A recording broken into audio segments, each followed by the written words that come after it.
नमस्कार विद्यार्थियों। आज हम सिंधु घाटी सभ्यता अथवा हड़प्पा सभ्यता के बारे में अध्ययन करेंगे, जिसके अंतर्गत नगर नियोजन के विषय संदर्भ में हड़प्पा सभ्यता की विशेषताओं एवं इसके पतन की चर्चा भी हम करेंगे। विद्यार्थियों, लगभग अर्ध शताब्दी पूर्व तक वैदिक सभ्यता को ही भारत के प्राचीनतम सभ्यता माना जाता था। वस्तुतः भारतवर्ष का जो इतिहास है वो तो मानव सभ्यता के प्राचीन पाषाण युग के इतिहास के साथ ही प्रारंभ हो जाता है, परंतु देश की सुविकसित सभ्यता एवं संस्कृति का इतिहास हड़प्पा सभ्यता अथवा सिंधु घाटी की सभ्यता से ही प्रारंभ होता है, जो कि वैदिक सभ्यता से भी अधिक प्राचीन है। इस सभ्यता का जो नामकरण है वो सिंधु घाटी सभ्यता या हड़प्पा सभ्यता कैसे हुआ उसके बारे में चर्चा कर लेते हैं। इस सभ्यता के लिए साधारणतः 3 नामों का प्रयोग किया जाता है: सिंधु सभ्यता, सिंधु घाटी की सभ्यता और हड़प्पा सभ्यता। इनमें से जो ये प्रत्येक शब्द है, इनकी एक पृष्ठभूमि है। चूंकि प्रारंभ में इस सभ्यता के जो अवशेष है वो अधिकतर सिंधु नदी के दोनों किनारों के पास सिंधु घाटी में ही मिले हैं, इसी कारण इसको सिंधु घाटी की सभ्यता या सिंधु सभ्यता कहा गया। बाद में जब इस सभ्यता के अवशेष बलूचिस्तान, गंगा यमुना के मैदान, गुजरात, काठियावाड़ और राजस्थान में भी मिलने लगे, तो हड़प्पा की केंद्रीय स्थिति को देखते हुए इस सभ्यता का जो नाम है वो हड़प्पा की सभ्यता रखा गया। हड़प्पा की केंद्रीय स्थिति को देखते हुए सर्वप्रथम इस सभ्यता के अवशेष हड़प्पा स्थल से ही खोजे गए थे, इसी कारण इसको हड़प्पा की सभ्यता भी कहा गया। सबसे पहले 1921 में हड़प्पा नामक स्थल पर उत्खनन होने के कारण भी सिंधु सभ्यता का नाम हड़प्पा सभ्यता पड़ा। दजला, फरात और नील घाटी सभ्यताओं की समकालीन यह सभ्यता अपने विशिष्ट नगर नियोजन और जल निकासी की व्यवस्था के लिए प्रसिद्ध है। सर्वप्रथम 1826 ईस्वी में चार्ल्स मेसन नामक अंग्रेज पर्यटक द्वारा हड़प्पा के खंडरों की खोज अथवा खंडरों के बारे में चार्ल्स मेसन ने सर्वप्रथम 1826 ईस्वी में बताया। 1856 में जब कराची से लाहौर के मध्य रेलवे लाइन का निर्माण किया जा रहा था, तो उस दौरान यहाँ से रेलवे लाइन का निर्माण करते समय यहाँ खुदाई में कुछ ईंटें वगैरह प्राप्त हुई, तो उसके आधार पर बर्टन बंधुओं द्वारा हड़प्पा स्थल की सूचना है वो सरकार को दी गई कि यहाँ पर किसी प्राचीन सभ्यता के अवशेष है वो हो सकते हैं। बर्टन बंधुओं ने ये सरकार को जानकारी दी। सर्वप्रथम महत्वपूर्ण उत्खनन सन 1920-21 में राय बहादुर, दयाराम साहनी एवं श्री माधव स्वरूप वत्स के नेतृत्व में पाकिस्तान के पश्चिम पंजाब प्रांत के मोंटगोमरी जिले में स्थित हड़प्पा नगर में किया गया। भारतीय पुरातत्व सर्वेक्षण विभाग के महानिदेशक, महत्वपूर्ण है विद्यार्थियों, भारतीय पुरातत्व सर्वेक्षण विभाग के महानिदेशक सर जॉन मार्शल ने सर्वप्रथम इसे सिंधु सभ्यता का नाम दिया। सिंधु सभ्यता का नाम किसने दिया? तो सर जॉन मार्शल ने। इस सभ्यता के अब तक 350 से अधिक स्थल प्रकाश में आ चुके हैं और अधिकांश जो स्थल हैं वो लगभग 200 के करीब स्थल गुजरात में है। 1861 में अलेक्जेंडर कनिंघम के निर्देशन में भारतीय पुरातत्व विभाग की स्थापना की गई थी। 1902 में लॉर्ड कर्जन के द्वारा भारतीय पुरातत्व विभाग का पुनर्गठन किया गया और जॉन मार्शल को भारतीय पुरातात्विक विभाग का महानिदेशक बनाया गया।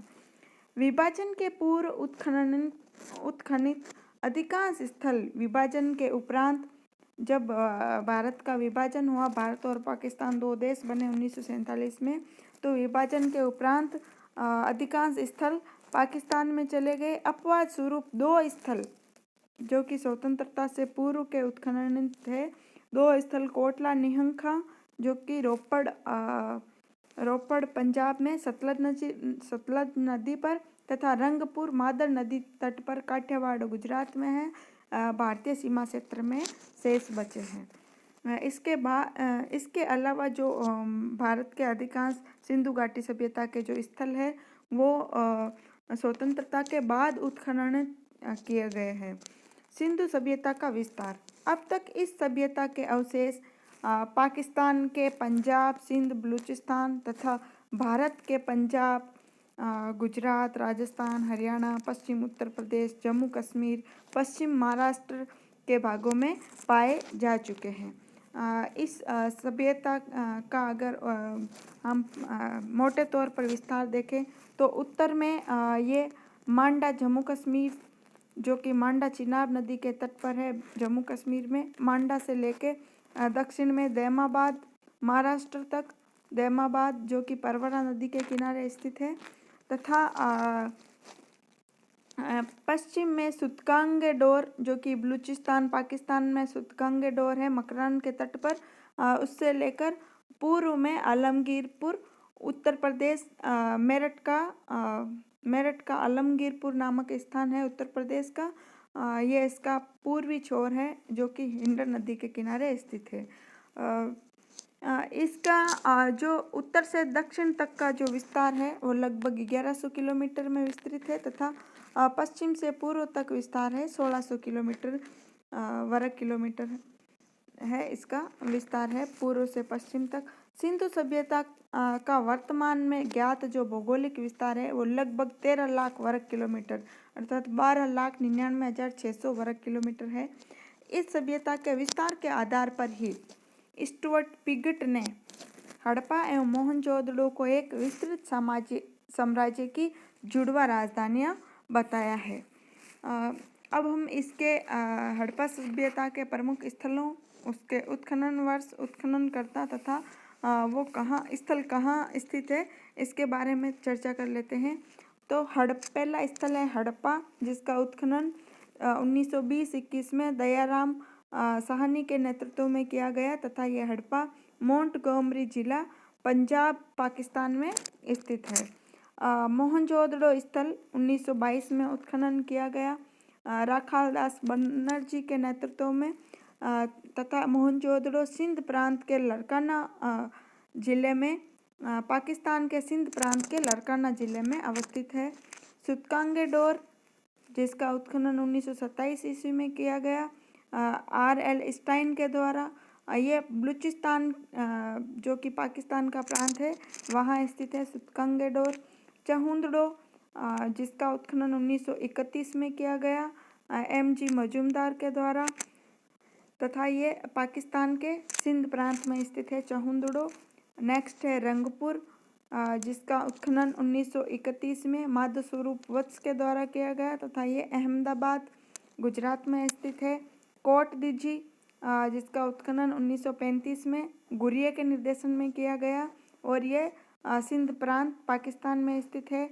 रोपड़ का उत्खनन 1953 में किया गया YD अर्थात यज्ञदत्त शर्मा के निर्देशन में तथा ये पंजाब भारत में स्थित है, रोपड़ पंजाब में है। कालीबंगा, जिसका उत्खनन 1953 में किया गया अमलानंद घोष के द्वारा तथा ये कालीबंगा हनुमानगढ़ जिले में, राजस्थान के हनुमानगढ़ जिले में स्थित है। नेक्स्ट है लोथल, जिसका उत्खनन 1955 से 1963 तक किया गया तथा ये जो उत्खनन है ये SR राव के नेतृत्व में हुआ और ये अहमदाबाद, काठियावाड़, गुजरात में स्थित है। लोथल। आलमगीरपुर 1958 में उत्खनन यज्ञदत्त शर्मा के द्वारा और आलमगीरपुर मेरठ जिला उत्तर प्रदेश में स्थित है। सुरकोतड़ा, इसका उत्खनन 1972 से 75 में किया गया जगपति जोशी के निर्देशन में तथा सुरकोतड़ा कच्छ, गुजरात में स्थित है। बनवाली, जिसका उत्खनन 1973 ईस्वी में किया गया RS बिष्ट के द्वारा और ये हिसार, हरियाणा में स्थित है। धोलावीरा, जिसका उत्खनन 1990-91 में RS बिष्ट के निर्देशन में किया गया और ये कच्छ के रण, गुजरात में स्थित है। राखीगढ़ी का उत्खनन रफीक मुगल के नेतृत्व में हुआ और ये राखीगढ़ी स्थल हरियाणा में है। दैमाबाद का उत्खनन 1974 से 79 के मध्य हुआ और ये अहमदनगर, महाराष्ट्र में स्थित है तथा देसलपुर का उत्खनन 1963-64 में हुआ और ये कच्छ, गुजरात में स्थित है। अब हम सिंधु घाटी सभ्यता के काल निर्धारण के बारे में चर्चा कर लेते हैं। कि सिंधु घाटी सभ्यता का जो काल है वो कालानुक्रम है वो क्या रहा। हड़प्पा सभ्यता के कालानुक्रम के प्रश्न पर विद्वानों में भारी मतभेद है।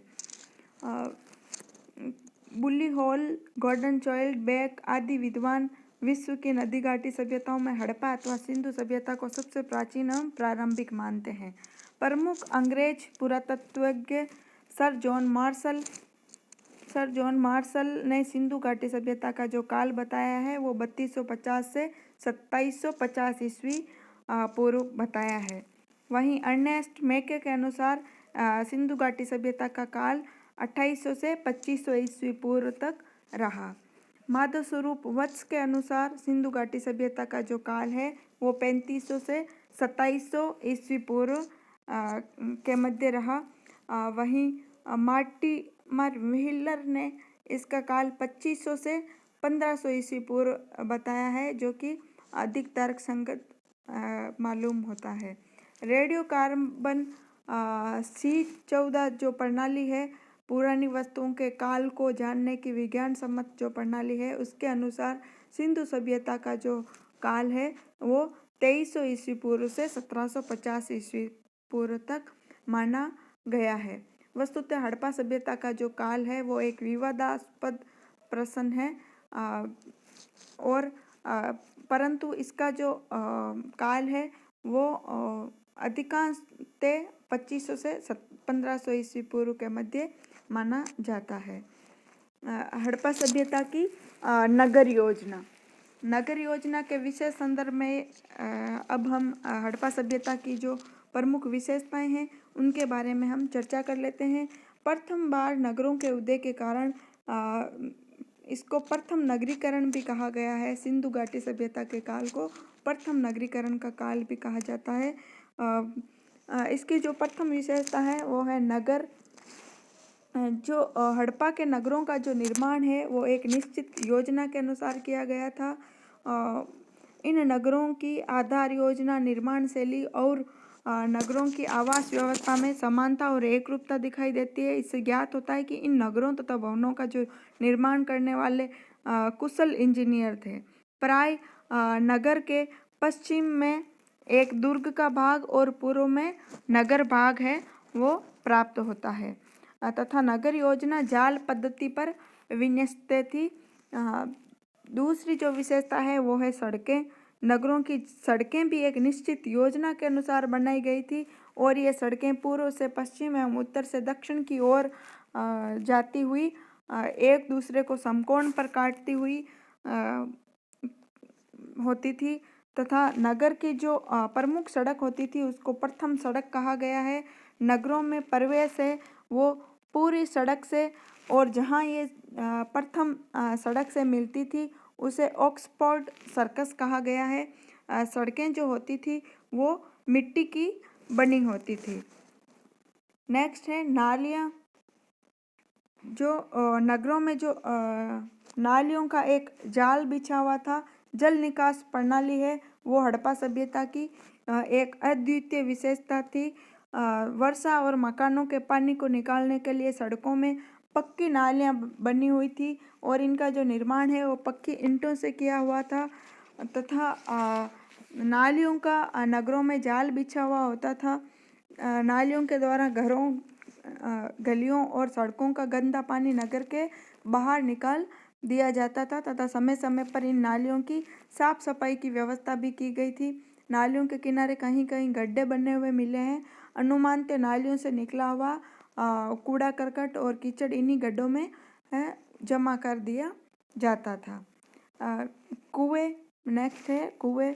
तो हड़प्पा सभ्यता काल के प्राय प्रत्येक घर में एक कुआं होता था। कालीबंगा के अनेक घरों में अपने अपने कुएं बने हुए मिले हैं और इनके ये जो कुएं होते थे ये प्राय अंडाकार होते थे और इनके मुंह के चारों ओर एक दीवार बनी रहती थी। पानी रस्सी की सहायता से निकाला जाता था तथा कुछ कुओं के अंदर सीढ़ियां भी बनी हुई मिली है। नेक्स्ट है सफाई और रोशनी। नगर के कूड़े करकट को नगर के बाहर फेंके जाने की व्यवस्था थी। सड़कों के किनारे कूड़ा करकट जमा करने के लिए बड़े बड़े बर्तन रखे जाते थे। नगरों में रोशनी की भी व्यवस्था थी थोड़ी थोड़ी दूर पर बने हुए दीप स्तंभों से स्पष्ट है कि सड़कों पर रोशनी की भी व्यवस्था थी। नेक्स्ट है सामुदायिक भवन।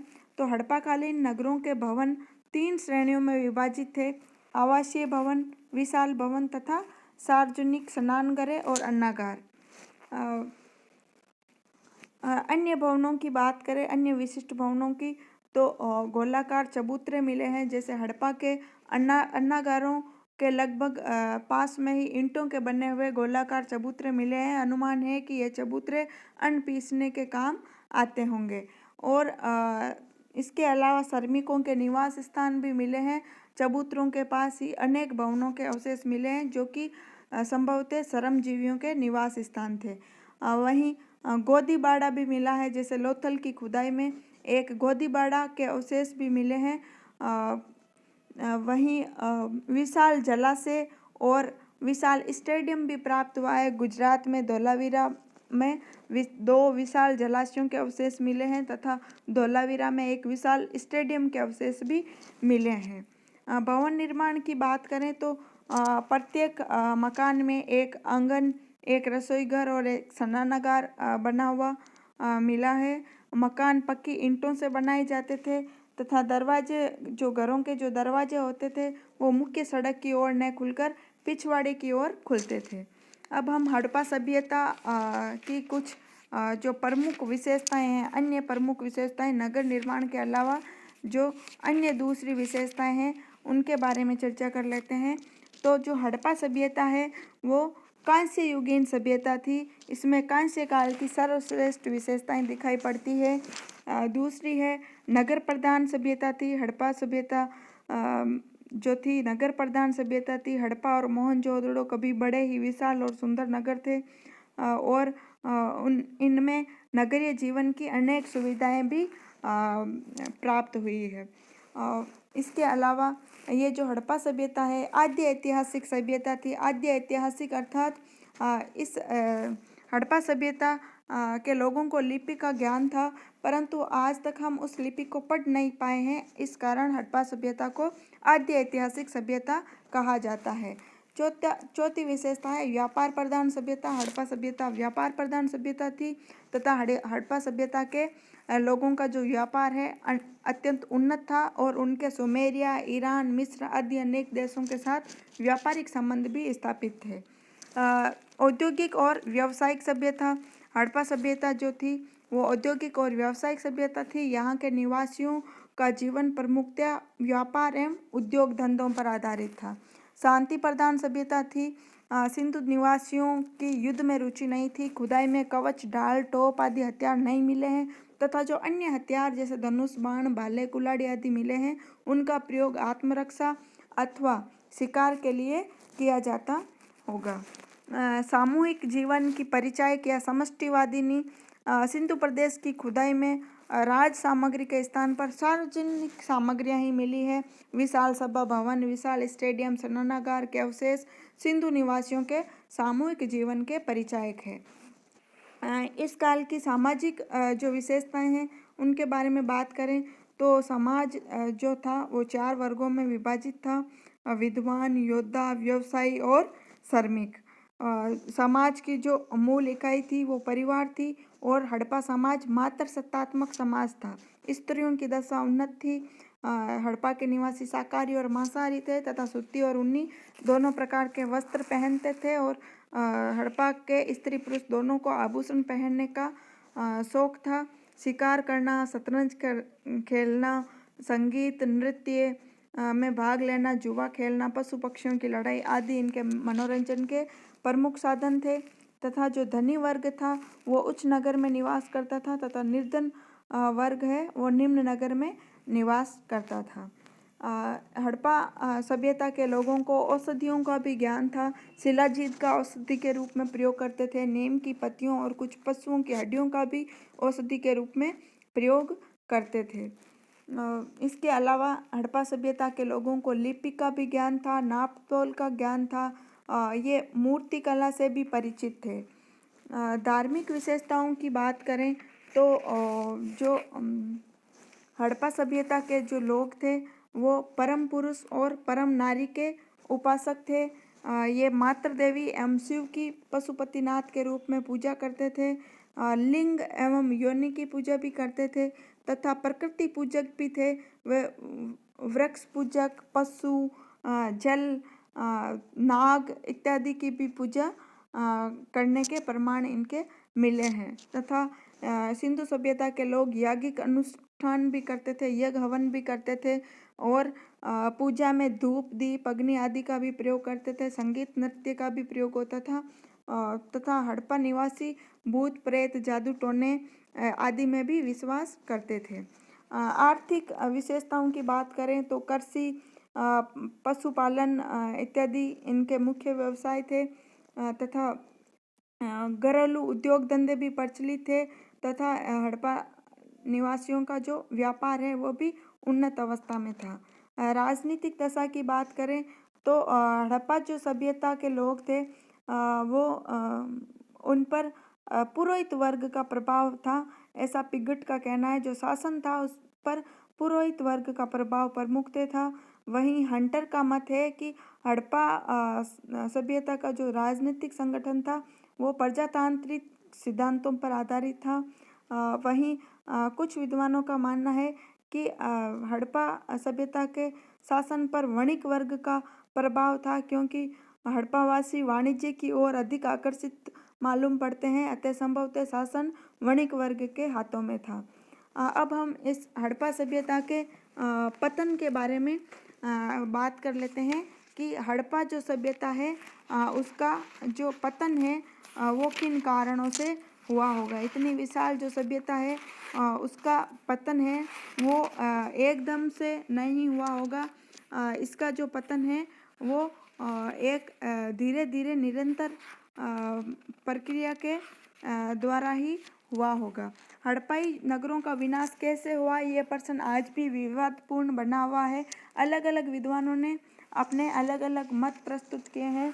गार्डन चाइल्ड एम व्हीलर का मानना है कि हड़प्पा सभ्यता का पतन बाह्य व आर्यों के आक्रमणों के कारण हुआ था और इन्होंने ये मत इस आधार पर दिया है कि मोहनजोदड़ो से कुछ अंतिम स्तर, मोहनजोदड़ो के अंतिम स्तर से प्राप्त स्त्री, पुरुष और बच्चों के कंकाल मिले हैं, कंकालों के प्रमाण मिले हैं, जिनमें कुछ पर पहने शस्त्रों के घाव के निशान हैं और जो संभवतः सामूहिक रूप से मौत के घाट उतारे गए थे। इस कारण इसका जो हड़प्पा सभ्यता का जो पतन है वो आर्यों के आक्रमण से हुआ, ऐसा गार्डन चाइल्ड और व्हीलर का कहना है। वहीं जॉन मार्शल मैके एवं S.R. राव के अनुसार हड़प्पा सभ्यता का पतन बाढ़ के कारण हुआ, क्योंकि मोहनजोदड़ो और चहुंदड़ो के नगरों में बाढ़ के हैं जो अवशेष हैं, बाढ़ के प्रकोप के जो प्रमाण हैं वो प्राप्त हुए हैं। इसी के आधार पर इन्होंने बताया है कि हड़प्पा सभ्यता का पतन है बाढ़ से हुआ है। वहीं ऑरेल स्टाइन और A.N. घोष के अनुसार हड़प्पा सभ्यता का जो पतन है वो जलवायु परिवर्तन के कारण हुआ है। वहीं M.R. साहनी का कहना है कि हड़प्पा सभ्यता का पतन भूतात्विक परिवर्तनों से हुआ। K.V.R. कैनेडी के अनुसार हड़प्पा सभ्यता का पतन है वो प्राकृतिक आपदाओं से हुआ अथवा मलेरिया जैसे संक्रामक रोगों या महामारियों के कारण हुआ। माधव स्वरूप वत्स का कहना है कि नदियों के मार्ग परिवर्तन के कारण हड़प्पा सभ्यता के नगरों का पतन हुआ। हड़प्पा का विनाश रावी नदी का मार्ग परिवर्तन होने के कारण हुआ। वहीं कालीबंगा का विनाश है वो घग्गर व उसकी सहायक नदियों में मार्ग परिवर्तन के कारण है जो हुआ है। वहीं G.F. डेल्स ने ये बताया है कि कालीबंगा का जो विनाश है घग्गर व उसकी सहायक नदियों के द्वारा मार्ग परिवर्तन के कारण हुआ है और नदियों के मार्ग परिवर्तन के कारण बस्तियों में पीने और सिंचाई के लिए जल का अभाव हो गया होगा और यही उनके पतन का कारण बना होगा। वहीं M. दिमित्रियेव के अनुसार भौतिक तथा रासायनिक विस्फोट के कारण हड़प्पा सभ्यता का पतन हुआ। अन्य कारणों की बात करें तो कुछ विद्वानों का कहना है कि हड़प्पा सभ्यता का पतन है वो भूकंप के कारण हुआ। कालीबंगा से भूकंप के साक्ष्य भी मिले हैं, इस आधार पर हड़प्पा सभ्यता का पतन है वो भूकंप से हुआ होगा। अब हम हड़प्पा सभ्यता के कुछ महत्वपूर्ण फैक्ट्स के बारे में चर्चा कर लेते हैं। हड़प्पा सबसे पहले हम हड़प्पा से प्राप्त कुछ महत्वपूर्ण अवशेषों के बारे में बात करें तो 12 कक्षों वाला एक अन्नागार प्राप्त हुआ है। कब्रिस्तान समाधि R37 नाम से जो कब्रिस्तान है वो हड़प्पा से प्राप्त हुआ है। शंख का बना बेल, स्त्री के गर्भ से निकला हुआ पौधा जो कि उर्वरता की देवी मानी गई है। ईंटों के वर्ताकार चबूतरे, गेहूं तथा जौ के दानों के अवशेष, श्रमिक आवास और पीतल का इक्का प्राप्त हुआ है। पश्चिम की ओर स्थित दुर्ग टीले को व्हीलर ने माउंट एबी की संज्ञा दी है। मोहनजोदड़ो के बारे में बात करें तो सिंधी में मोहनजोदड़ो का जो शाब्दिक अर्थ है वो है मृतकों का टीला। यहाँ से प्राप्त महत्वपूर्ण अवशेष इस प्रकार है। एक विशाल स्नानागार प्राप्त हुआ है जो कि 39 feet into 23 feet into 8 feet आकार का है और ये सबसे महत्वपूर्ण सार्वजनिक स्थल था तथा मार्शल ने इसे विश्व का एक आश्चर्यजनक निर्माण कहा है। यहाँ से विशाल अन्नागार भी प्राप्त हुआ है जो कि मोहनजोदड़ो की सबसे बड़ी इमारत थी। महाविद्यालय भवन के अवशेष मिले हैं। कांसे की नृत्यरत नारी की मूर्ति मोहनजोदड़ो से मिली है। मुद्रा पर अंकित पशुपतिनाथ अर्थात शिव की मूर्ति भी मोहनजोदड़ो से मिली है। सूती कपड़ा, हाथी का कपालखंड, कुंभकारों के 6 भट्टे, पुरोहित आवास और पुजारी का धड़ भी मोहनजोदड़ो से प्राप्त हुआ है। चहुंदड़ो के बारे में बात करें तो यहाँ से मनके बनाने का कारखाना, सीप बनाने के कारखाने, लिपस्टिक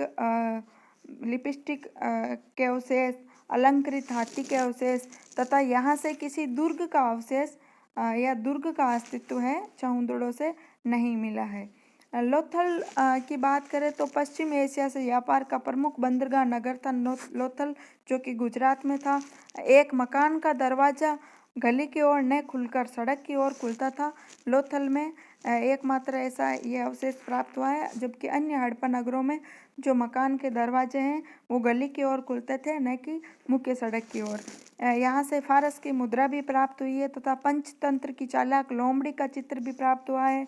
मुहर पर गोरिल्ला का चित्र प्राप्त हुआ है। यहाँ की जो सबसे प्रमुख उपलब्धि है वो है जहाज़ों की गोदी या डॉकयार्ड या गोदीबाड़ा के अवशेष मिले हैं। प्राप्त प्रमुख अवशेष इस प्रकार हैं। बंदरगाह, धान अर्थात चावल और बाजरे का साक्ष्य मिला है लोथल से। फारस की मोहर, घोड़े की लघु मृण मूर्ति प्राप्त हुई है। 3 युगल समाधियाँ प्राप्त हुई है तथा दिशा मापक यंत्र भी प्राप्त हुआ है और मम्मी के अवशेष भी हमें लोथल से मिले हैं। कालीबंगा जो कि हनुमानगढ़ राजस्थान में है, यहाँ से प्राप्त प्रमुख अवशेष इस प्रकार है। यहाँ से बेलनाकार मोहरें प्राप्त हुई है। हल के निशान जो कि जुते हुए खेत का साक्ष्य मिला है। हवन कुंड के साक्ष्य मिले हैं। अलंकृत ईंटें, घरों के निर्माण में कच्ची ईंटों का प्रयोग है कालीबंगा में होता था। अन्य सभी हड़प्पा स्थलों में अधिकांशतः पक्की ईंटों का प्रयोग हुआ है, जबकि कालीबंगा में भवनों का निर्माण कच्ची ईंटों से किया गया था। स्पष्ट घरेलू या शहरी जल निकास प्रणाली कालीबंगा में नहीं मिली है। बनवाली जो कि हरियाणा का स्थल है, यहाँ से प्राप्त अवशेषों की बात करें तो यहाँ से मिट्टी के हल की आकृति मिली है जो कि खिलौने के रूप में है। तिल, सरसों का ढेर, तांबे के बाणाग्र तथा एक वाश बेसिन के अवशेष भी मिले हैं। सुरकोटड़ा जो कि गुजरात का स्थल है, यह नगर 2 दुर्गीकृत भागों में विभाजित था। यहाँ से घोड़े की अस्थियाँ जो कि अन्य किसी भी स्थल से नहीं मिली है, घोड़े की हड्डियों के अवशेष मिले हैं और विशेष प्रकार का कब्रगाह मिला है तथा कलश समाधान के साक्ष्य सुरकोटड़ा से मिले हैं। रंगपुर जो कि गुजरात का ही स्थल है, यहाँ से न कोई मुद्रा और न ही मातृ देवी की मूर्ति प्राप्त हुई। धान की भूसी के ढेर प्राप्त हुए हैं तथा कच्ची ईंटों के दुर्ग भी मिला, कच्ची ईंटों से निर्मित दुर्ग के अवशेष मिले हैं। कोट दीजी की बात करें तो यहाँ से बाणाग्र, कांसे की चूड़ियाँ, धातु के उपकरण, पत्थर की चक्की और कांसे की अंगूठी के अवशेष प्राप्त हुए हैं। धोलावीरा जो कि गुजरात का ही स्थल है। अन्य हड़प्पाकालीन नगर 2 भागों में किला या नगर दुर्ग और निचले नगर में विभाजित थे, परंतु जो धोलावीरा है वो 3 प्रमुख भागों में विभाजित था, जिनमें से 2 भाग आयताकार दुर्गबंदी या प्राचीरों द्वारा पूरी तरह सुरक्षित है, अर्थात इसमें मध्यम नगर के अवशेष मिले हैं। तथा लकड़ी की नालियाँ हैं वो धोलावीरा से मिली है, लकड़ी की नालियों के अवशेष। रोपड़ जो कि पंजाब का स्थल है, वहाँ कब्र के नीचे एक कुत्ते के शवाधान का बड़ा ही रोचक अवशेष है वो प्राप्त होता है। अब हम प्रमुख हड़प्पाकालीन स्थलों को मैप में देख लेते हैं। तो अफगानिस्तान में जो प्रमुख हड़प्पा स्थल है वो है जोरतगुई और मुंडिका। पाकिस्तान के पंजाब प्रांत में हड़प्पा, कोट दीजी, मोहनजोदड़ो और चहुंदड़ो तथा सिंध प्रांत से भी अवशेष मिले हैं। पंजाब से हड़प्पा तथा सिंध से कोट दीजी, मोहनजोदड़ो और चहुंदड़ो। बलूचिस्तान प्रांत की बात करें तो यहाँ से सुतगंगेडोर, डाबरकोट और बालाकोट स्थल प्राप्त हुए हैं। भारत के जम्मू कश्मीर से मांडा नामक स्थल से हड़प्पाकालीन अवशेष प्राप्त हुए हैं। पंजाब, भारत का जो पंजाब है वहाँ रोपड़ और संगोल से सिंधु घाटी सभ्यता के अवशेष मिले। हरियाणा के राखीगढ़ी, बनवाली और मिठाथल से सिंधु घाटी सभ्यता के अवशेष मिले हैं। वहीं उत्तर प्रदेश की बात करें तो आलमगीरपुर तथा बड़ा गांव से सिंधु घाटी सभ्यता के अवशेष मिले। राजस्थान में कालीबंगा से सिंधु घाटी सभ्यता के अवशेष मिले हैं। वहीं गुजरात से लोथल, रंगपुर, रोजदी और सुतकोटड़ा, मालवण नामक स्थानों से सिंधु घाटी सभ्यता के अवशेष मिले हैं। तथा महाराष्ट्र की बात करें तो देमाबाद नामक स्थल से भी सिंधु सभ्यता के अवशेष हैं वो हमें प्राप्त होते हैं। अब प्रमुख जो नगर है वो किस नदी के किनारे स्थित है उनके बारे में बात कर लेते हैं थोड़ी। तो मोहनजोदड़ो जो था वो सिंधु नदी के किनारे स्थित था। हड़प्पा रावी नदी के किनारे, रोपड़ सतलज नदी के किनारे, मांडा चिनाब नदी के किनारे, कालीबंगा घग्गर के किनारे, लोथल भोगवा नदी के किनारे, सुतगांगडोर दास्क नदी के किनारे, आलमगीरपुर हिंडन नदी के किनारे, रंगपुर मादर नदी के किनारे, कोट दीजी सिंधु नदी के किनारे, चहुंदड़ो सिंधु नदी के किनारे तथा बनवाली प्राचीन सरस्वती नदी के किनारे अवस्थित था। तो विद्यार्थियों, आज हमने सिंधु घाटी सभ्यता की प्रमुख विशेषताओं के बारे में चर्चा की। इसके पतन के कारणों पर हमने चर्चा की। आज का जो ये वीडियो है यहीं समाप्त करते हैं। धन्यवाद।